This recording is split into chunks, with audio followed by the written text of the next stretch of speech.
والوں سے۔ میرے پیارے دوستوں اور ساتھیوں، آج میں آپ کو اس وقت موبائل کے کچھ اہم مسائل بتاؤں گا جو اس دور میں بہت ہی ضروری ہے۔ اس پہ عمل کرنا، اس سے بچنا بہت ہی ضروری ہے۔ نمبر 1، موبائل فون میں رنگ ٹون میں قرآن پاک کی آیت یا اذان کی آواز لگانا، یہ ان کلمات کی توہین ہے۔ ظاہر سی بات ہے، اگر آپ قرآن پاک کی آیت لگاتے ہیں، اگر ادھر سے کوئی فون کرنے والا آپ کے موبائل پہ فون کرتا ہے، وہ آدمی کس حالت میں ہے، پاک ہے ناپاک ہے؟ اگر وہ ناپاکی کی حالت میں ہے، اگر آپ کو فون کرتا ہے، اس کے کانوں میں قرآن پاک کی آیت کی آواز جاتی ہے، تو ظاہر سی بات ہے آپ گنہگار ہوتے ہوں گے۔ ناپاک کی حالت میں قرآن پاک کے پڑھنا اور سننا جائز نہیں ہے، اس لیے ان سے بچے۔ نمبر 2 پہ ہے موبائل فون میں رنگ ٹون میں گانا میوزک لگانا، یہ کیسا ہے؟ یہ بھی جائز نہیں ہے، اس میں سخت گناہ ہے۔ بہتر ہے کہ موبائل کا جو رنگ ٹون ہے اسے ہی استعمال کرے۔ فالتو گانا لگانا، یہ سب لگانا جائز نہیں ہے۔ اللہ تبارک و تعالی ہم سب کو ان چیزوں سے حفاظت فرمائے۔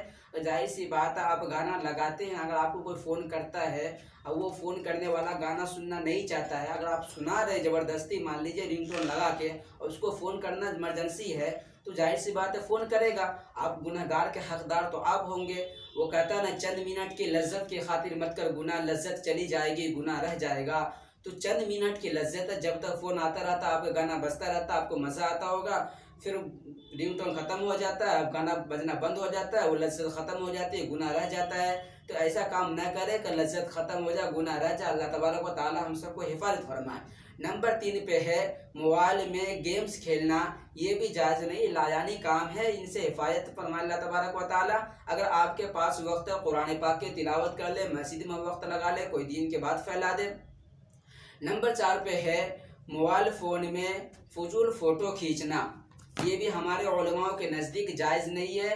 بہتر ہے کہ اللہ تبارک و تعالی ہم کو ان چیز سے پرہیز فرمائے۔ اگر آپ کے پاس کوئی ایمرجنسی ہے، اگر آپ کے پاس کوئی ایمرجنسی ہے، ادھر ادھر جیسے آدھار کارڈ ہے، پین کارڈ ہے، اس میں لگانا ہے فوٹو، تو آپ لگا سکتے، کھینچ سکتے، لیکن اس کے بعد پھر فوٹو ڈیلیٹ کر دے، بہتر نہیں ہے۔ نمبر 5 پہ ہے موبائل فون اسکرین پہ اللہ اور حبیب پاک محمد عربی صلی اللہ علیہ وسلم کے نام وغیرہ رکھ کر پیشاب پخانے کو جانا، یہ ان ناموں کی بے ادبی ہے۔ اللہ تبارک و تعالی ہم کو ان چیزوں سے بچائے۔ اگر اللہ تبارک و تعالی اور حبیب پاک محمد عربی صلی اللہ علیہ وسلم سے آپ کو محبت ہے، تو آپ جو ہے، ہمارے نبی صلی اللہ علیہ وسلم کی ایک حدیث ہے، انما الاعمال بالنیات، عمل کے دار و مدار نیت کے اوپر ہے۔ آپ اپنا نیت صاف رکھے۔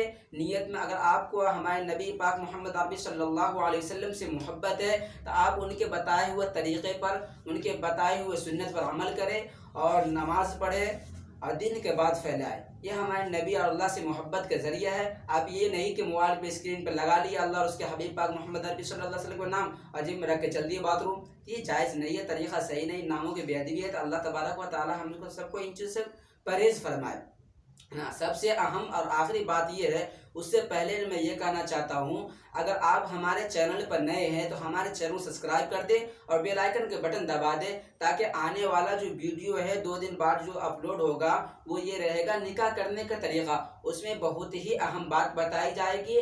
نمبر 1 پہ بات یہ بتائی جائے گی کہ آپ اپنے بیوی سے تنہائی میں ملتے ہیں تو اس وقت آپ کو بیوی کے پیشانی کے بال پکڑ کر کون سی دعا پڑھنی چاہیے۔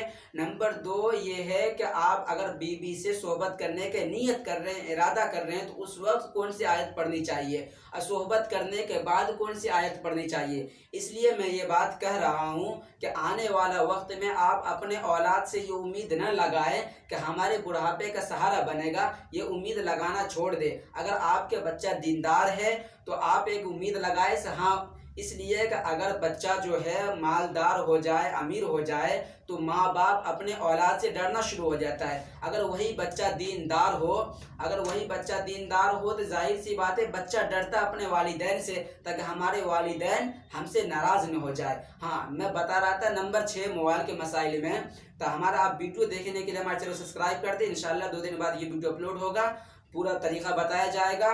اور نمبر 6 پہ یہ ہے کہ اگر آپ موبائل لے کر مسجد اور نماز ادا کرنے کے لیے جاتے ہیں، اب موبائل فون آپ بند نہیں کرتے ہیں، بھول جاتے ہیں، اب موبائل فون جیب میں ہے اور غلطی سے کسی کا فون آ جاتا ہے، تو آپ یہ ہوگا کہ آپ نماز کو پھر سے ادا کریں، کیونکہ عمل کثیر کی وجہ سے آپ کی نماز ٹوٹ گئی، آپ نماز کو پھر سے ادا کریں۔ یہ دارالعلوم دیوبند کا فتویٰ ہے۔ اللہ تبارک و تعالی ہم سب کو ان چیزوں سے بچائے۔ اللہ تبارک و تعالی ہم کو کہنے سننے زیادہ عمل کی توفیق عطا فرمائے۔ آمین وآخر دعوانا الحمدللہ رب العالمین۔